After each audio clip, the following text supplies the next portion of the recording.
J'ai appris de la manière la plus douloureuse possible. Je décollais d'un avion avant-hier quand mes neveux m'a appelé en pleurs pour me dire que tonton Pounou était parti. Je ne pouvais pas descendre de l'avion, bien sûr, parce que je voulais.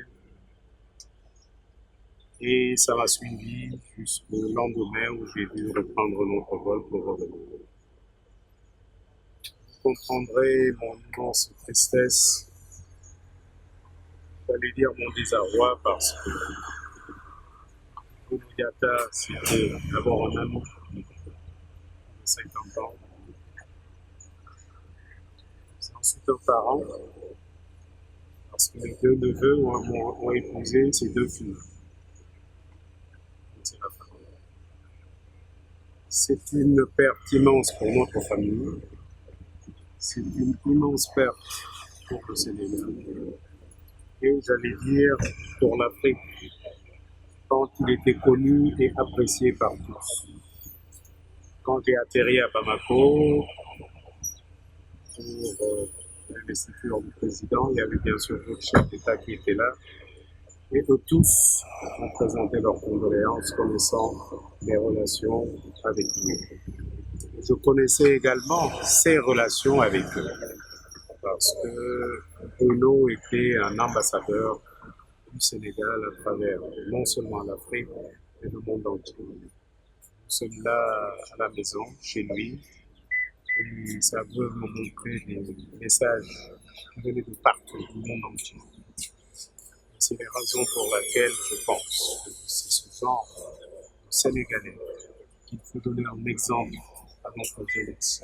Il y a tant besoin de repères, il y a besoin de gens d'honneur, de valeur, il y a besoin de gens justes, droits, il y a besoin de gens d'une humilité exemplaire. Nous prions tous pour qu'ils reposent en paix, qu'ils reposent enfin. Parce que vous savez, Bruno était un travailleur infatigable.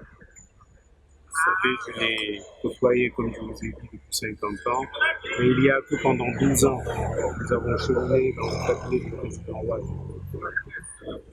Et je sais tout ce qu'il a fait, tous les conseils qu'il a donnés au président Ouad pour telle ou telle chose. Toujours dans une discrétion extraordinaire. Toujours avec une vérité qu'il faisait toujours glisser dans un gant de velours. Il disait les choses comme elles doivent être dites, comme elles devaient être dites, sans, avec la plus grande simplicité qui le caractérise. Mais j'en ai plusieurs. D'abord, le jour où le palais l'a appelé pour lui annoncer que le président Senghor voulait le voir, j'étais dans son bureau parce qu'on s'occupait à l'époque déjà de la transformation de notre consulat à Paris à la rue Amla, que le président Senghor m'avait demandé de réaliser. Et là, il me dit Kouz, on s'appelait Kouz. Il me dit Kouz, on vient de m'appeler, le président Senghor veut que je sois dans son cabinet. Je l'ai regardé, j'ai dit mais tu es encore trop jeune. On avait tous peut-être 32 ans, 33 ans. Il me dit et toi alors? Et bon, l'autre image, la dernière, on était à la Somone, on était tous ensemble chez son ami Bardini qui a fait un témoignage éloquent sur lui. Et c'était, on était là et on discutait. Je puis vous dire, et ça caractérise un peu Bruno Diatta. Nous n'avons jamais parlé de ma candidature. Il y avait une espèce de film de pudeur, parce que je connaissais sa fonction.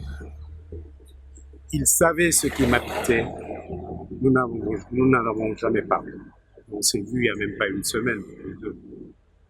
Donc ça aussi, c'est Bruno Diatta. Et je disais tout à l'heure à sa veuve que quand bien même nous étions ensemble, dans le protocole, quand j'étais aux affaires avec lui auprès du président Ouad, Il n'a jamais fait ce qu'il ne devait pas faire.